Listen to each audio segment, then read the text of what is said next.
fel enw fi ydi Gwawr Medi Parry, dwi'n gweithio efo Hybu Ci Cymru ac yn arwain ar brosiect newydd sgynnon ni mynd ymlaen yn rhan o'r Red Meat Development Programme efo ddiadell fynydd.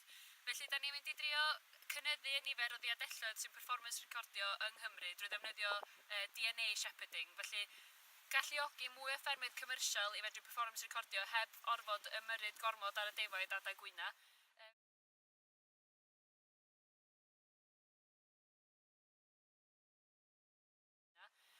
Da ni'n gobeithio fydd yna llawer iawn o diddordeb, da ni'n excited ofnadwy am y gwaith a mi fydd gennym ni gyfres o gyfarfodydd yn digwydd ym mis Chwefror. Y croeso i bawb ddod i ffeindio allan mwy amdanyn nhw.